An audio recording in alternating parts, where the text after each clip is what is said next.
The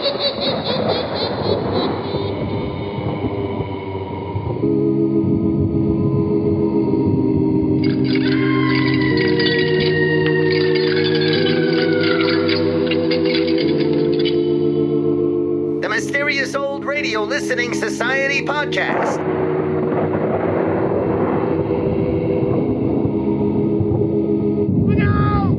Welcome to the Mysterious Old Radio Listening Society, a podcast dedicated to suspense, crime, and horror stories from the golden age of radio. I'm Eric. I'm Tim. And I'm Joshua. We love mysterious old-time radio stories, but do they stand the test of time? That's what we're here to find out. As we start the new year, we're checking out significant inaugural episodes to see how it all began for some of the most iconic series from the golden age. Today, we're listening to Dead of Night, the very first episode of Escape. Escape was an anthology series from CBS designed to free you from the four walls of today for a half hour of high adventure. No locale was too exotic, no adventure too dangerous, no escape too narrow. In 1947, Radio Life magazine praised the quality of Escape scripts, declaring, "These stories all possess many times the reality that most radio writing conveys." This is actually the second audition episode for what was to become Escape. The initial idea was for a series that would be called Out of This World. This first recording also featured Barry Kroger and Art Carney in The Dead of Night, but within a month it was decided to record the episode again as an audition for a different show concept, Escape. Perhaps borrowing from a short-lived 1944 series on NBC called Stories of Escape, and certainly borrowing from Suspense. The story itself began as one piece of a black and white horror anthology film released by England's Ealing Studios in 1945, despite the fact that horror films were essentially banned from production during World War II. The film also featured comedic elements that would foreshadow the iconic post-war films that would make the studio's name, such as Kind Hearts and Coronets, The Lavender Hill Mob, and The Lady Killers. From Escape's 1947 debut to its final broadcast in 1954, the series produced 230 episodes. But it all began with Dead of Night, first broadcast March 21st, 1947. It's late at night and a chill has set in. You're alone, and the only light you see is coming from an antique radio. Listen to the sounds coming from the speaker, listen to the music, and listen to the voices. Time to escape.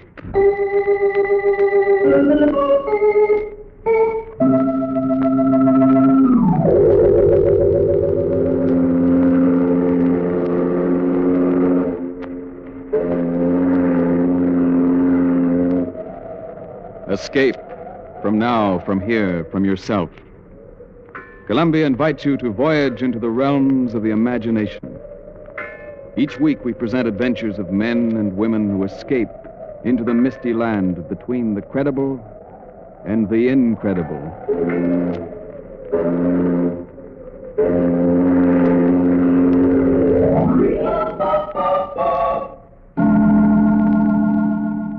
Tonight's story of escape tells of a dummy with a wooden head and wooden arms and even a wooden heart who served a master until one day this master heard him say, "I've had enough of you. I don't need you anymore."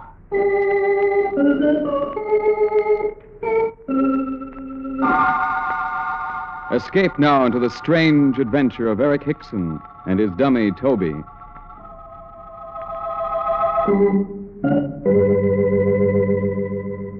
This is a story told backstage in many an English music hall and London cabaret when the performers are sitting around waiting to go on, or when they finish their evening show.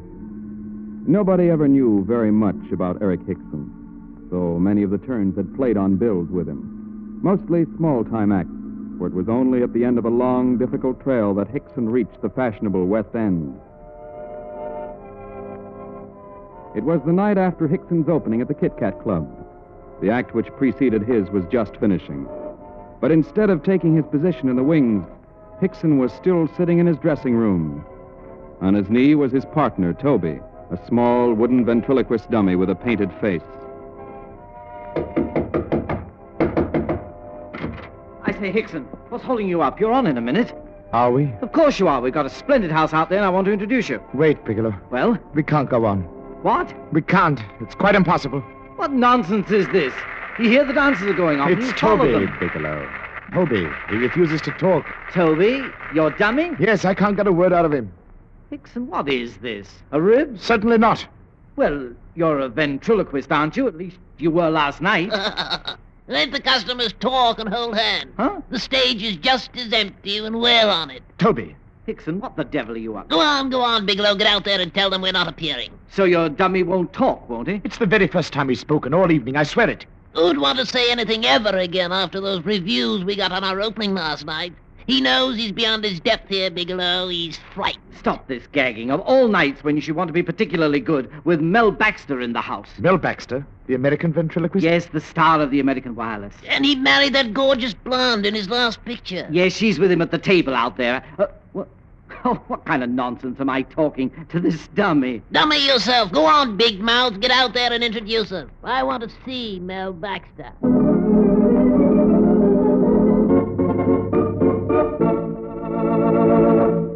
And now, ladies and gentlemen, before I present to you our next feature turn, I'd like to call on a distinguished artist who's here tonight. You've all heard him on the American Wireless and seen him in the American cinema. Mel Baxter! Stand up, Mel!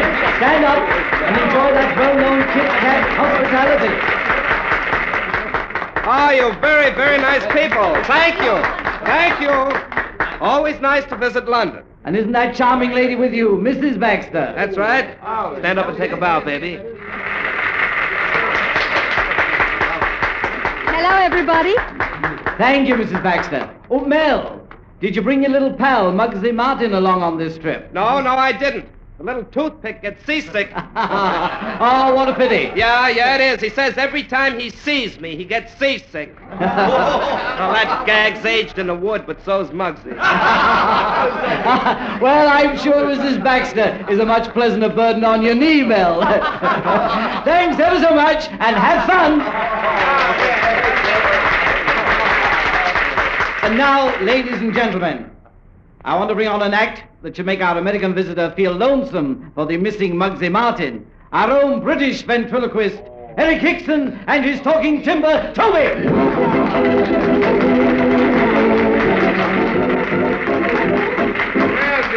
Well, good morning. Hey, Hickson, go easy on that good morning stuff. Why, Toby?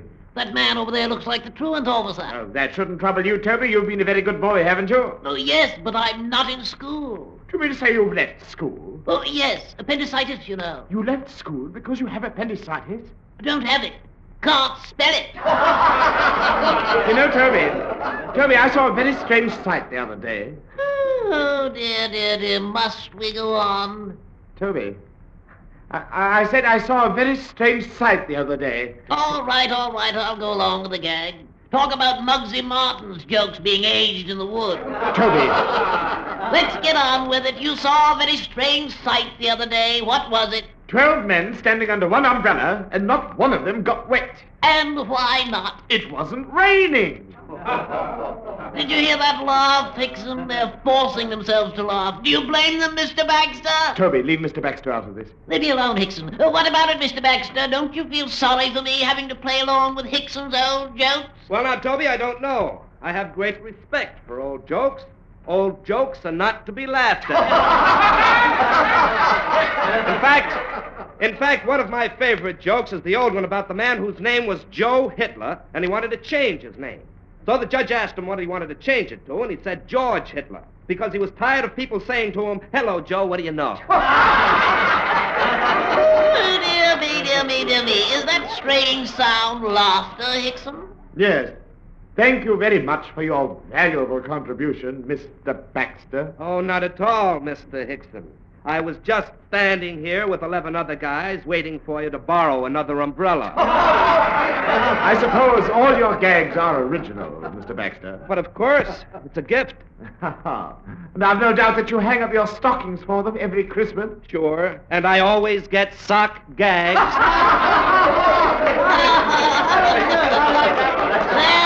There, Hickson. You'll see what happens when you try to top a real comedian. And Mr. Baxter will go right on topping you for the rest of the night. Give up and get off, Hickson. Give up and get off.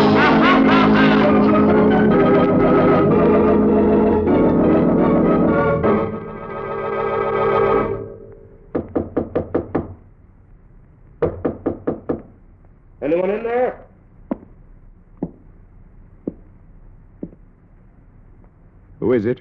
Now Baxter, Hickson. Mr. Baxter? Well, How do you do? Mind if we come in for a minute? all right. If you like. This is my wife, honey, Mr. Hickson. Mrs. Baxter. Hello, Mr. Hickson. Won't you sit down? Just throw that dressing gown on the floor. there. Oh, thanks. Well, so this is your boy, huh? Nice carving job. I'm very handsome. Don't you think so, Mrs. Baxter? You're a dream man, Toby. Who made him for you? Don't put your hands on him. Oh, I'm sorry. Haven't you done enough damage tonight? Oh, now look, Hickson. You asked for it out there. I asked for nothing. It was Toby got me into that. Toby. Oh, now, Toby, aren't you ashamed? I asked you not to touch him. Mr. Hickson, you don't think Mel would steal him, do you? I can take no chances. Well, you sure take him seriously, don't you? Well, relax. I do all right with Muggsy, my own dummy. So I've heard. Yes. And you sure surprised me with that little act out front. Your own part in it surprised me. My part? Well, you wanted some kind of comeback, didn't you? You asked for it, Mr. You needn't Hickson. explain anything. You see, Mr. Baxter, Hickson's attitude requires a certain amount of sympathy. He's quite aware he's not our equal. Oh, now, look, Keep quiet, Hickson. Toby. Mr. Baxter, just why did you come to my dressing room?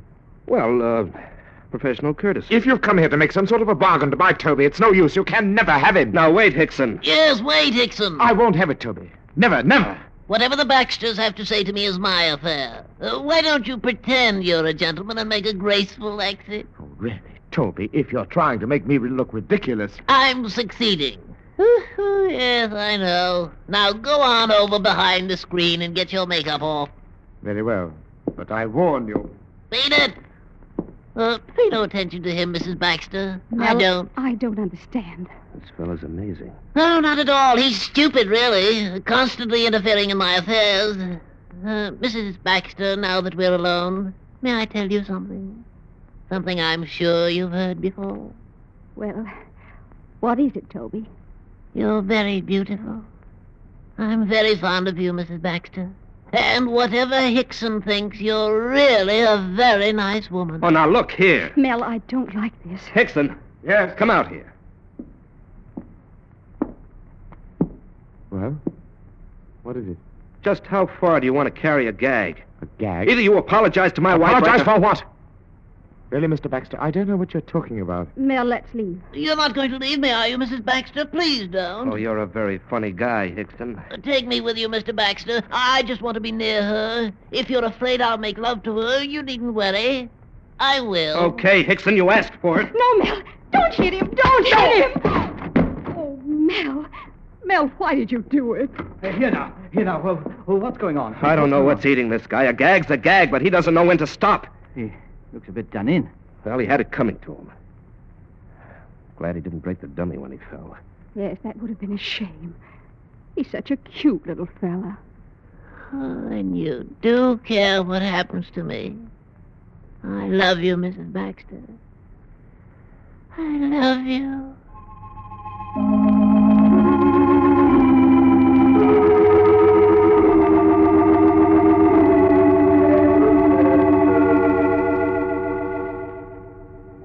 Feeling all right again, old chap? Yes, quite. Thank you, Bigelow. Oh, good night, then. No, it's not good night. This is goodbye. What's that? Yes, the manager sacked us, Toby and me. Oh, well, now that's a pity. Go on, say it. You're quite sure we had it coming to us. Well, you did go too far with the Baxters. I didn't do it. I had nothing to do with what Toby said. Oh, I It was say. Baxter. It was Baxter who put those words into Toby's mouth. He's trying to steal him from me. Oh, now see here, It don't... took us 15 years to make the Kit Kat. And we had only 2 nights here. You just think what Toby and I have done together. We've fought our way to the very top. After years of cheap and dirty music halls. Starving. Out at the elbow. Oh, you know what it's like, Bigelow. Always trying to perfect the act. Toby's a partner anyone would want. And Baxter's no exception. All right, old boy. Then you better take good care of Toby. No, never fear. Oh, never fear. I shall. He's locked in my dressing room right now, and tonight and every other night we are going to sleep behind locked doors until Mel Baxter leaves London.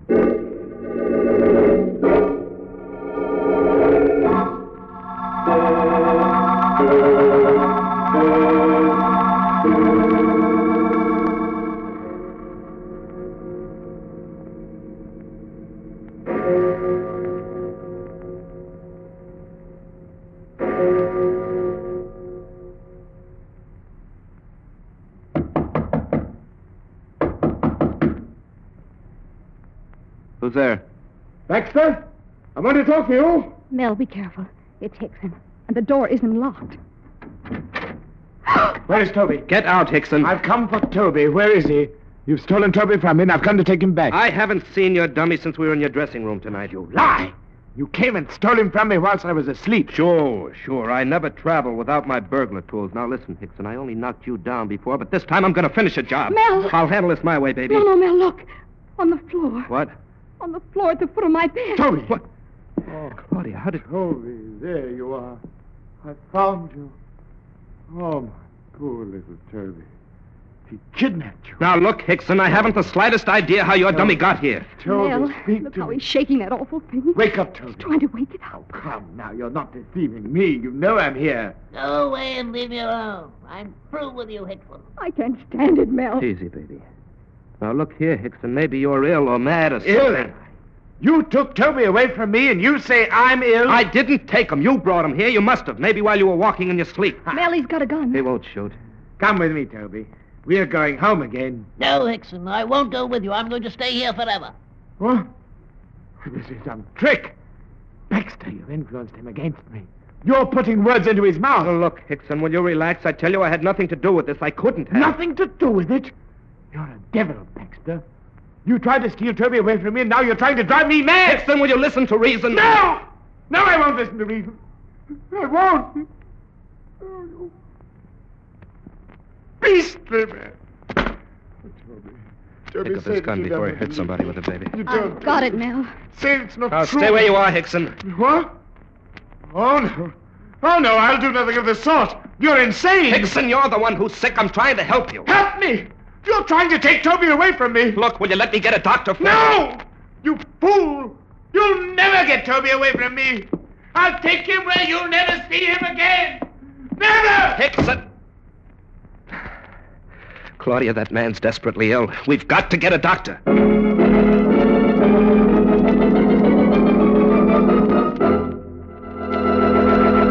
I suppose we should have called the cops, Doctor, but, well, Hickson's in the profession, and if he's sick, we'd rather have a doctor look after him. I appreciate your sentiments, Mr. Baxter. What's made him act this way? What's wrong with him? Well, I can't give an opinion without seeing him, without talking with him. But perhaps your husband may have some idea. Me? You're a ventriloquist, Mr. Baxter, but a more successful one than Hickson. And two, you're happily married. Less introspective, perhaps. Isn't it quite possible that Hickson, in his loneliness, his struggles for success, may have become so accustomed to thinking as two people that the personalities have actually become divided? Why, I don't know. Yeah, I can see how that might happen. You mean he thinks he's two people? No, Mrs. Baxter, he doesn't think he's two people. It's possible he doesn't know these personalities have become divided. That Toby now might be said to live within Hickson without Hickson's knowing, and... Then what's going to happen to him? Well, it's something he'll have to fight out within himself. If we can keep the dummy away from him, he may recover. Oh, but Doctor, he took it with him. And we've no time to lose. Where does he live? Have you any idea? No, but I can find out. Well, then we'd better go at once. He must be separated from that dummy.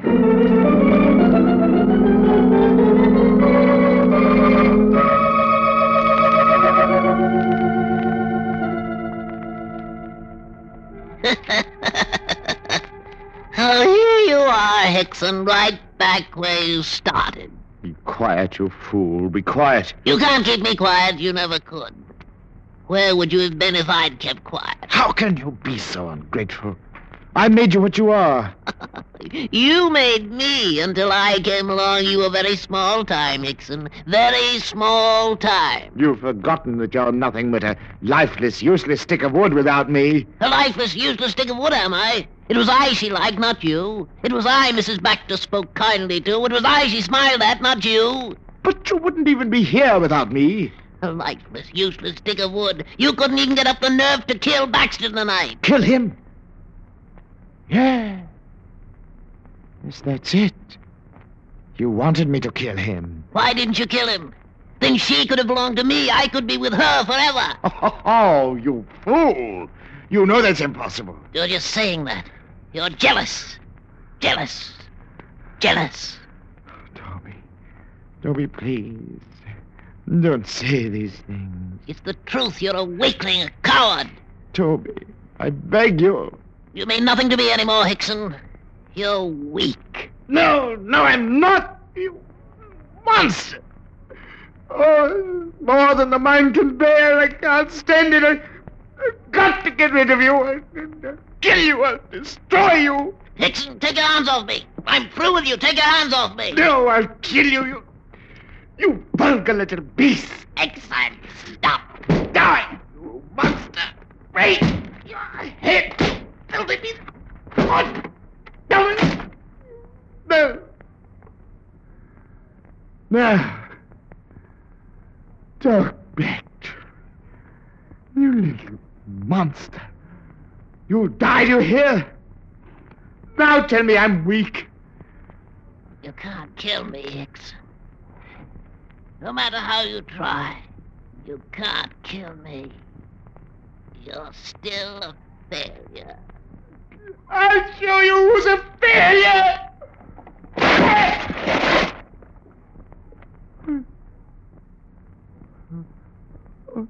Toby.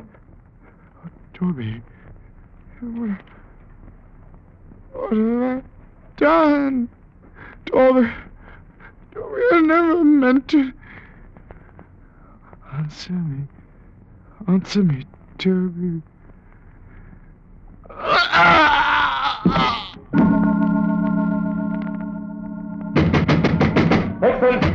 Hickson, are you in there? Don't wait, Mel. Try the door. Oh, there we are. I'll go first. Okay.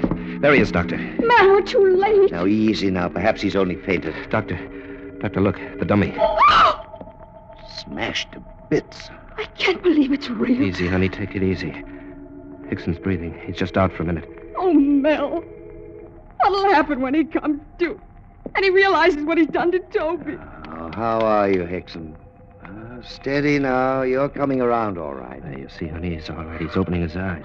No, don't try to sit up, Hickson. No. Just lie back and be still for a moment. He's looking for Toby. Yeah, when he sees him. No. Don't try to sit up, Hickson. Your dummy's a bit cracked up, but I guess he can be fixed. Fixed, eh? He said he'd kill me. But I told him he couldn't. Mel. Doctor, it's Hickson speaking in Toby's voice. He said he'd kill me. As if he could, Mr. Baxter. Doctor, what about Hickson? Hickson himself. I've never seen anything like this. Oh, Hickson, speak up, man. Quick, Baxter, put that dummy together again. Well, he's pretty badly smashed. I don't care. Hold him together if you have to. I'll do what I can. What good will it do, Doctor? It's our one chance to help this man. See, Hickson? Here's Toby. See, he's all right. Here he is. Hickson won't appreciate what you're doing, Mr. Baxter. Now you're giving me... Back to him. He thought you were trying to steal me away from him. Mr. Hickson. Huh? Oh. Yeah, it's you, Mrs. Baxter.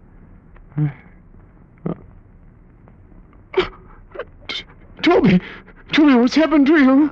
Oh, you and Toby both had a little accident, Mr. Hickson. Baxter! Mr. Baxter had nothing to do with it. He and Mrs. Baxter are your friends. They were worried about you. They called me. I'm a doctor. Oh, I see. I'm very grateful. Thank you. Thank you awfully. Well, we told the doctor how Toby'd been acting up this evening. Oh, yes. And now I remember. Yes, you were a very bad boy, Toby. You said so many things that I didn't put into your mouth. You can't go on like this, you know. If the act's to succeed, you ruined us tonight, Toby. It's going to be a long, hard fight to get back. I'm not really angry with you, Hickson. I'm glad. We are dependent on each other, Toby. You know that. Promise me you'll behave from now on. Promise you won't say anything I don't put into your mouth. I promise. But still, I can have my own ideas.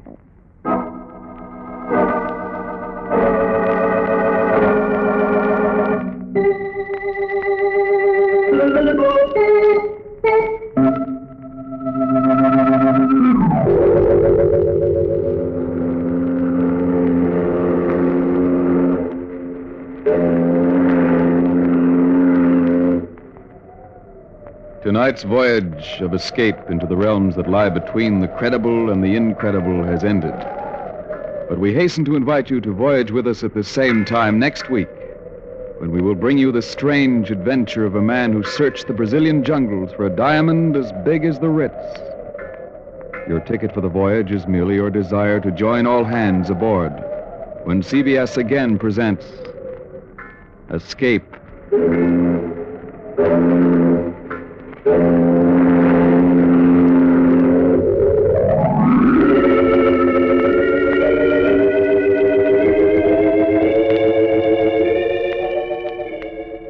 Dead of Night was adapted by the CBS Division of Program Writing from the Universal Motion Picture.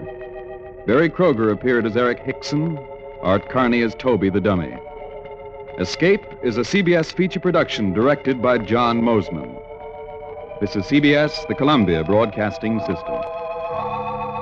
That was Dead of Night from Escape here on the Mysterious Old Radio Listening Society podcast. Once again, I'm Eric. I'm Tim. And I'm Joshua. That was the inaugural, which is a word I struggle with for some reason. I don't know why. Inaugural. It was the first show ever of Escape from 1947 as we continue this month to kind of feature first episodes of classic old-time radio shows. A lot to talk about in this, and I don't know what to hit on first. Let's start with the intro. It's fun to see. Okay, thank you. That was just what I was going to say. The intro. Intros. Yeah, I really enjoyed this intro, and I'm used to the Escape intro, and I like it. It's great. Good old Bill Conrad telling me to settle in. I love it. I really think they made a mistake going away from this one. I like this intro. It was kind of cool. It definitely has some things to recommend it. I like the sound of tugboats and the buoys and all that obviously they're trying to illustrate in Theater of the Mind this idea of a voyage to somewhere, what is it, between the canny and uncanny, something like that. Oh, the credible and incredible. Right. I like canny and uncanny. That was one of my favorite Spider-Man. What? The uncanny Spider-Man. Yeah. We were laughing because it's the X-Men, and we were just kidding. Oh, but it's just X-Men. Incredible Hulk. Yeah. So you could have the canny X-Men, the Credible Hulk, and the unamazing Spider. I don't know. Just amazing. Amazing. Well, this has gone well so far. And the So 4. I like the intro a lot. I like the announcer. It was cool. But I think that it was all part of, at this point for this audition episode, that they weren't in the same brain space of what this show's going to be that it eventually became. Right. Because that second part of the intro suggests more fantasy or supernatural type storytelling than what it eventually becomes. Right. This isn't an intro that tells you there's going to be a lot of exotic adventure in faraway lands. Yeah. You're going to go to some sort of almost Twilight Zone-esque like place between what is believable and not. And also, I do like just how dreary their early version of Escape from it all is. Because like, escape from now, from here, from yourself. It's like, wow. Give up. I don't know why when you tell me it's going to be a horror story based on the trope, which may not have been a trope at this point, of ventriloquism and the ventriloquist dummy. When I hear that, my first reaction always is, I don't want to hear it. Rubashinka Kinka, whatever it was. Rubashuku. You ended up really liking I that. did. I think you liked it more than Tim and I did. if I recall. This is what I'm getting at. Why is my first reaction when it's given to me that, this is going to be a ventriloquist thing? I think that you're I go, confusing boo. Going to see an actual ventriloquist with a story about a ventriloquist. And then now this is the second time that I've listened to a horror ventriloquist thing that have come away going, that wasn't as bad as I thought. It was good. Okay, so let's get that out of the way. I really liked this, and I thought it was violent and grotesque and disturbing. And I think that accomplishes everything that they set out to do. Yeah. Listening to that thing talk, actually, here it is. Just jump right into it. Listening to that thing get the crap kicked out of it.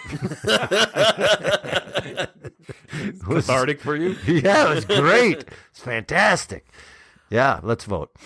Well, I want to start with, I don't think since Spawn of the Subhuman has there been a title that more failed to convey any elements of the actual story. Which I know why. It was taken from the film that this story was a small part of. And the title of the film itself is incredibly generic to work as an umbrella title for very different stories that are told. Which, when we complained in the past about, the title kind of gives you the whole thing. Like, this title, I think, did this story a favor by saying nothing about what you're in for. Right. Like, his lips don't move. For me, it did a disservice in that I've seen the Dead of Night film, and the ventriloquist segment is fantastic. Yeah. And this adaptation pales in comparison to it. If there had been a different title, I might not have even drawn a connection other than, it's a little like The Dead of Night. Now, in researching the intro, I saw one website. I couldn't confirm it, so I'm a little hesitant to share the information, that was saying when the film was released in America by Universal, they softened it. But every other source I said, like, Universal just basically released the film without any changes. But this website that said that was indicating like that they think this adaptation was of a softer version of the film, which is all to get to, yes, this adaptation really softened up the impact of the story in the film. Reading the synopsis of it, I haven't actually seen the film. The ending seemed like, that's Psycho. This ends like Psycho does. Right. Yeah, and they try to capture this here. We have that final scene of him completely taken over by Toby the dummy. It's really creepy. Yeah. I think that's effective in this radio show. What's strange is that they have his other self come back, and they reach this bizarre truce with one another. Sort of fix it. I kind of like that. Yeah, and see, this is probably the curse of having seen the other version, which I'm totally willing to admit. So I have a hard time interpreting this by itself. In my parallel thinking, like, that's an ending of like if Norman Bates saying like, okay, I'll just give up my mother's persona and just kind of come to peace with her. Like, sure. That's a limp noodle ending. Which is not to say that this story had the same limp noodle ending, but it did. If you had those two to compare, that would be disappointing. Yeah, and I will ruin the film. So if you guys want to run out and see the film, do it right now and come back. But one of the strange choices, and it may speak to what you said earlier, Tim, about them intentionally softening this, is in the film version, the ventriloquist does not drop the gun and run away. He shoots the guy. The guy doesn't die, eventually we find out, but in the moment we don't know that. Right. And so the stakes are higher. The escape version is the story of a ventriloquist's breakdown, but it appears as if he never really poses anyone any danger. Yeah. There's not a lot of tension. So it's merely awkward and weird, which I like. There's something I like about that. That is just... Isn't the point of this story as a listener to be trying to figure out, is he crazy and operating and doing the voice of that dummy, or is that dummy actually alive? Yeah, that's always the... Isn't that the point of this? Because he goes behind the thing, he leaves the room practically. Yes. The guy says, oh my God, this guy's incredibly good. And you're going, no, he's not. That dummy's alive. And then at the end, you are actually given the information of, no, dummy not alive, man goes crazy, and has become two people because of his affiliation, right? Yes, but they never answer how Toby got across town by himself into the American ventriloquist and his wife's room. And it's a ventriloquist dummy. Took a cab. And his cab drivers will, if they see a ventriloquist dummy on the side of the road, will just stop. And they're free. They're free. It's actually part of the National Dummy Support Act of 1944. So shut up, Joshua. That's how it got there. My point being, True. It wasn't a critique so much as it's not underscored, No. but I think it is supposed to leave you wondering or have a question mark. But that's how it is in the film. Right, that you walk away not quite sure. They ask that question explicitly in the film. Sure. But wait, how did the dummy get into the other ventriloquist's room? But I just make the assumption that he did bring it with him and throw it over there without him actually knowing he was doing that. It would have to be a tiny dummy. As soon as I said that, I'm like, they're going to just laugh at me. But I need to work out the sizing here. Tiny dummies. He would have to have this ridiculously huge trench coat that he comes in and then just sort of lets the dummy drop out We the could do bottom of some it. experiments. All right. We can throw a dummy without... So this has become, what's that TV show? Mythbusters? Mythbusters. Yes. Dummy busters. Let's myth bust this and reenact this and see if we can sneak a dummy into a room without anyone knowing, including yourself, because that's the key. He didn't know he did it. I want to pitch in that, having only known the synopsis of the film version after listening to it, that opening scene with the performance with the guy in the audience was so wonderful and icky. I agree. That's a strong part of the original film as well as this adaptation. If anything, this adaptation expands it a little. Do you think Edgar Bergen listened to this and went, oh, come on! We're not all crazy. Are we? No. No. I'm going to say one more thing about the film version and then let it go. But one of the things I admire about the film version is that it drops us right into this act. And we don't know anything about the crazy ventriloquist and his dummy. So we are put in the position of the American ventriloquist. Is all this weird stuff and the fact that they're fighting with each other, it's awkward. Is it part of their act? And we don't know. Whereas the Escape adaptation made the choice to let the audience visit them backstage first and realize that there's something weird going on, even when he's off stage between the ventriloquist and his dummy. And I thought that loss of good confusion, right? The script suffered for that a little bit. But I love the old time vaudeville joke. So right. I'm just laughing at the back and forth and banter. And the, like, hey, we're going to call this guy up on stage and hey, we want you to be a little funny, but not too funny. Yeah. Like, oh, you're being too funny. I enjoyed the performer egos clashing, and the idea from the American ventriloquist, I think he just says it explicitly, like, you asked for it, buddy. The very strange element they added is Toby's sexual longing for the other guy's wife, which is but it was his very longing. Strange. It's his longing through Toby. Maybe. You can tell yourself that, Eric, if it helps you sleep at night. Insert wood joke here. Insert wood. Awkward IKEA instruction. But it was, that element of it was so uncomfortable and awkward, of like, I'm going to make love to your wife. Yep. Yeah. I mean, that's always an uncomfortable discussion, even if you're not a ventriloquist dummy. Right. But it makes it extra weird. Yeah. Remember when I did that at Christmas to you? Oh, no, that was fun. It adds that extra layer of jealousy. Like Eric points out, this American ventriloquist has it all. He has a better career, a beautiful wife. At the same time, it dilutes the ventriloquist's obsession. What's creepy in the film is he just seems obsessed with his dummy. Right. There is almost a sort of sexual overtone in the film. And so that might have been a conscious choice, again, on the adapter to diffuse any potential homoerotic interpretation of this ventriloquist and dummy relationship.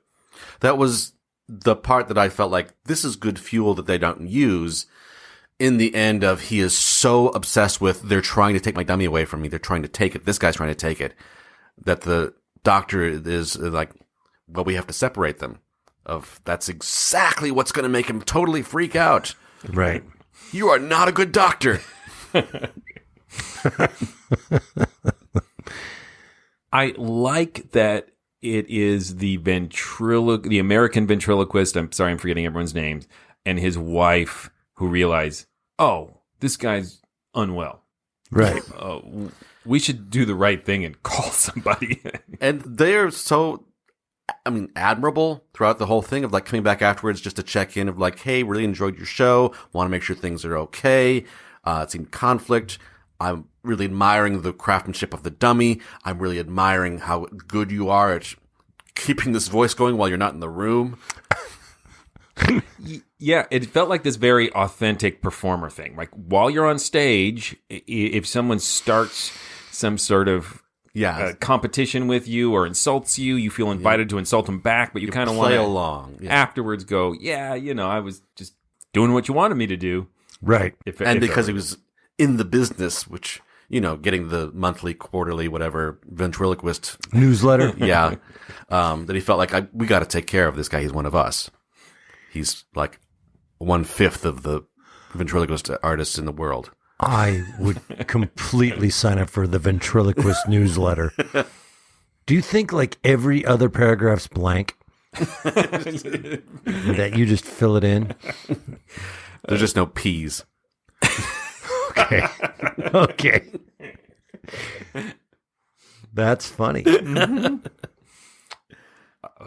You mentioned this earlier, the Did cathartic nature of the beaten dummy. Yeah. And then I think the cherry on top of that is when the American ventriloquist and his wife come in, she shrieks as if the sight of this doll is like an actual human who had been beat to a pulp. Right. It's a very funny moment and sort of mirrors this strange professional commitment that even the wife has. Like, this is all real. Yeah. But however much he beat that thing, they pushed it together, right? Yes. Push it together. So look at that. Oh, thank you. Just beat it to a ball. Set it on fire. You can get rid of it. You're not trying hard enough. I could get rid of a dummy. You think like Senior Winchless, though, used to have a dummy and like, no, we're just going to paint it on my hand. Right? Yeah, because then you don't have to pay the dummy. Right. Yeah, I think it's all right. For me, the main problem with this, it seems to be missing a beat of escalation. Yeah. As soon as he drops the gun, like all the sense of danger falls away in this script. I think we're invested in the ventriloquist, but to me, that's the cardinal sin of this script, is just seems to consciously remove the stakes. I would agree with that I was really enjoying it. It had a lot of, for what you think must be the boilerplate of ventriloquist stories, which we didn't mention, but Magic, the film, I don't know if you guys have ever seen Anthony No, Hopkins. I know what it is, though. It's really good. Same kind of thing. But the decision to make the ending, we'll get him pretty close to okay. It was a little sad trombone for me. Yeah. Huh. Although, which is a dish I often get at Casetas here in St. Paul. Sad trombone. The white sauce. It's really good.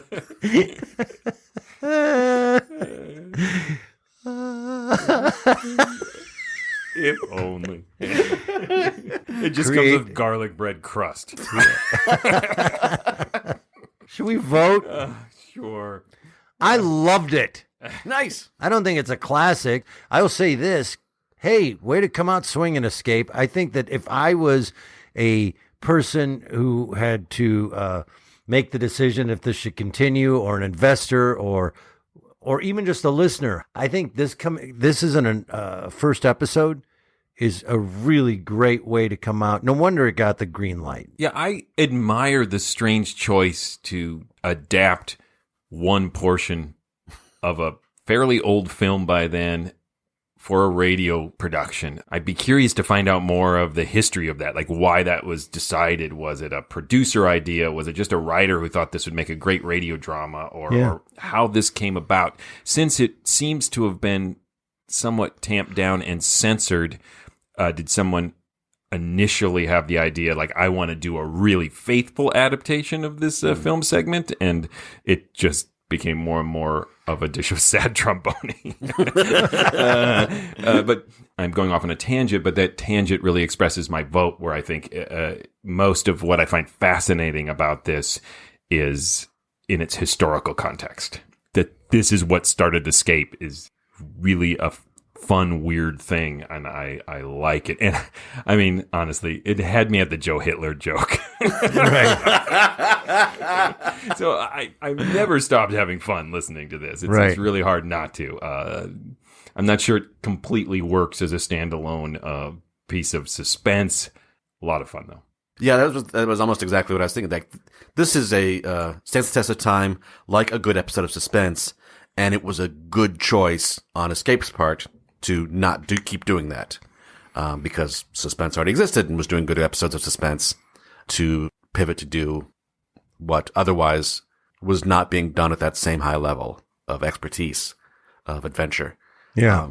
So certainly historically significant, stands the test of time, like I said, like a good episode of Suspense. Not a classic, but yeah, it's that thing. It's great. I'm glad they stopped doing it. Right.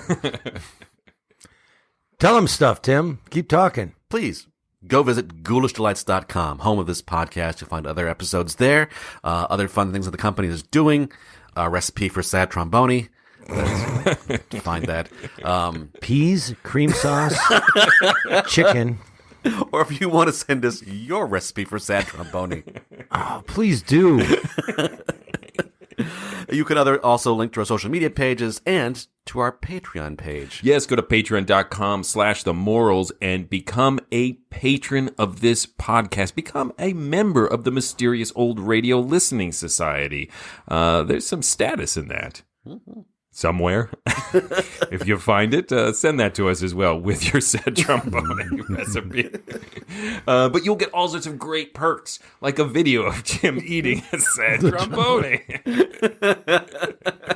Yes, and patrons get these jokes that we beat to death cut out of the episodes that they listen to. So there's all kinds of perks. Go to patreon.com/themorals. Support this podcast. The Mysterious Old Radio Listening Society is also a theater company that performs monthly, sometimes even more than once a month, on some stage, doing classic old-time radio recreations of audio drama and a lot of our own original audio drama work. If you'd like to find out where we're performing every month and what we're performing and how to get tickets, just go to ghoulishdelights.com. We also film them, so if you're a Patreon, you get to see those anyway. You don't even have to come. You just get those. But you should come and say hi and get some food and, I don't know, hang out. Go home with Tim. That's part of being a Patreon. That's a big jump. You're really selling it there.